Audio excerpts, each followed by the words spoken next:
Como les había mencionado, Ken Thompson había desarrollado el sistema operativo Unix inicialmente en un lenguaje llamado B, que es una actualización o una derivación de otro lenguaje de programación que se llamaba BCPL, que es una mejora de otro lenguaje que se llamaba CPL, que es una mejora de otro lenguaje que se llamaba PL, Programming Language.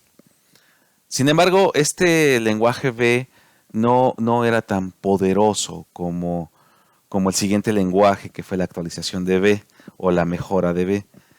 Para esto hay dos personas, uno se llama Brian Kernighan y otro se llama Dennis Ritchie. Estas dos personas, junto con otras, ¿verdad? Pero estos son los que más se mencionan en la literatura, sin embargo hay otros autores del mismo lenguaje. Estas dos personas crearon un nuevo lenguaje. Cuando se enteraron del proyecto de Ken Thompson, dijeron: queremos contribuir a este nuevo proyecto que se llama Unix, con un mejor y nuevo lenguaje que se llama ahora C. Entonces estas dos personas crean C y junto con Ken Thompson y otras personas dentro del equipo mejoran Unix. Y de ahí Unix inicialmente en los laboratorios Bell empezaron con Unix System 1, Unix System 2, Unix System 3. El 3 creo que no existió o no hay muchas referencias al respecto. Unix System 4 y la última versión, la más actual, es Unix System 5 con sus versiones más actuales, ¿verdad? Obviamente hay actualizaciones, siempre va a haber actualizaciones. También al mismo tiempo, AT&T le vende una versión de Unix a la Universidad de Berkeley en el sur de California, y de ahí aparece el BSD, Unix BSD o Unix BSD, Berkeley Software Distribution. Y entonces con esta nueva versión se crea el Unix BSD y tenemos dos versiones actuando al mismo tiempo, la de los laboratorios Bell de AT&T y la que se le había vendido a la universidad en Berkeley, en el sur de California. El problema es que, como al haber dos desarrollos distintos, pues había situaciones que no eran compatibles entre los dos sistemas operativos, y cuando estas llegaban a las empresas, pues cuando querían hacer desarrollos en System 5 no eran compatibles con las de BSD, y entonces había choques entre ellos, ¿no?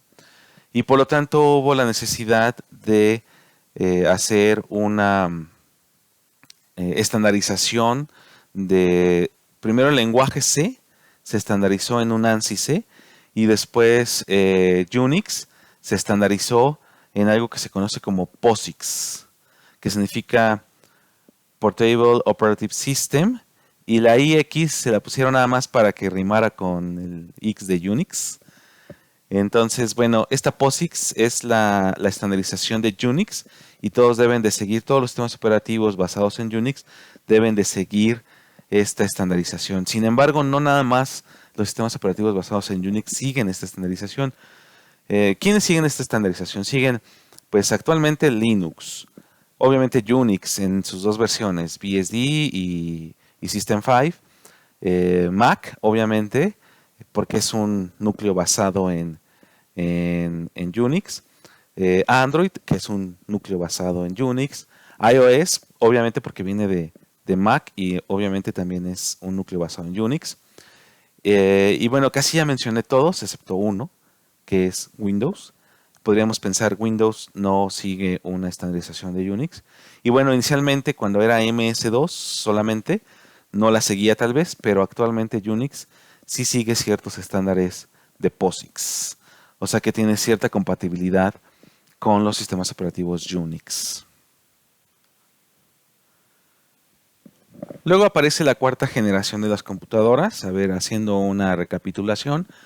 La primera generación, tecnológicamente hablando, pues tenía solamente bulbos y tableros de conmutación. La segunda generación fueron transistores, que es una mejora del bulbo. Obviamente no lo mencioné, pero es una mejora del bulbo.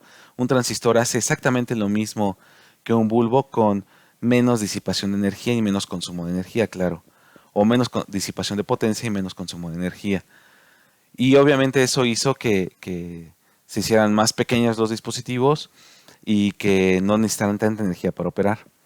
Después tenemos al circuito integrado, que es miles de, a veces hasta de millones de transistores en un solo circuito integrado. Y ahora tenemos los procesadores en esta nueva generación. Los procesadores. Un procesador ya es como todo lo que teníamos en un mainframe, todo un conjunto de operaciones muy especializadas en un solo circuito integrado, que es este de aquí. O sea, no nada más son transistores, sino ya es toda una lógica de computación, de cómputo, especializada para realizar las operaciones sin necesidad de hacer tanto cableado o tanta programación, etcétera. Y con esto obviamente se reducen los tamaños de las computadoras, permitiendo que existieran lo que conocemos hoy en día como computadoras personales. A partir de aquí aparecen procesadores de muchas empresas. Una de las más famosas fue la empresa Intel. Y por ejemplo aquí estoy colocando al procesador de 8 bits, 8080, de propósito general. Con este se hicieron algunas computadoras. Y bueno, este procesador en particular es de 8 bits, pero hoy en día tenemos hasta de 64 bits, ¿verdad? En esta misma cuarta generación aparece este personaje que se llama Gary Kildall, que es el que está aquí en la imagen. Este señor escribe un controlador para una lectora de disco de 8 pulgadas. Para un controlador de una lectora de disco. Escribir un controlador es escribir un programa que permite utilizar mediante una computadora un hardware específico. Por ejemplo, si yo quiero que una computadora pueda leer una USB,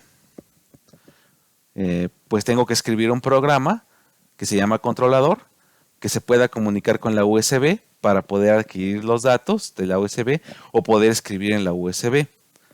Entonces, bueno, ustedes podrían pensar, actualmente ya está escrito todo, ya está hecho todo, pero no.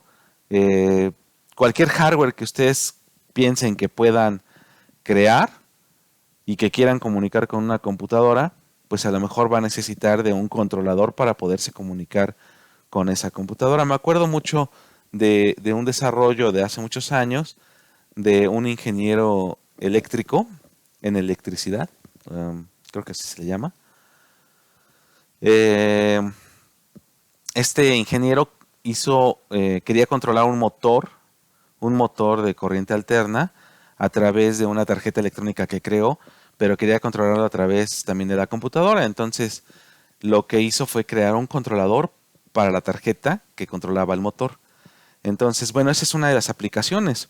Bueno, en este tiempo, este señor Gary Kildall lo que hace es crear un controlador para una lectora de disco de 8 pulgadas.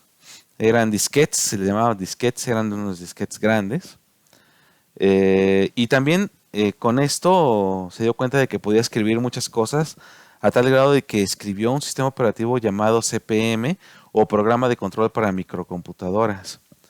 Y lo instaló en el Z80. Un Z80 era un microprocesador. Acuérdense que en la cuarta generación estamos con los procesadores. Es la tecnología de esta cuarta generación. Esta es una pantalla de el CPM, del sistema operativo CPM. Se parece mucho a algunas pantallas de algunos sistemas operativos como MS-DOS o como Unix en línea de comandos. Y bueno, con esto crea una empresa que se llama Digital Research. Y lo que hacía es, con su empresa,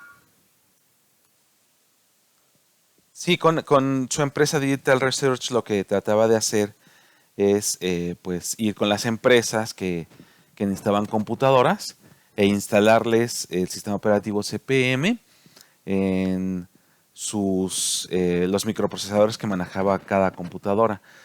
Pongámonos en perspectiva. Para esta época, la cuarta generación, que por cierto comenzó en 1980, más o menos aproximadamente, no había computadoras que ya vinieran con el sistema operativo instalado como hoy en día conocemos a Microsoft.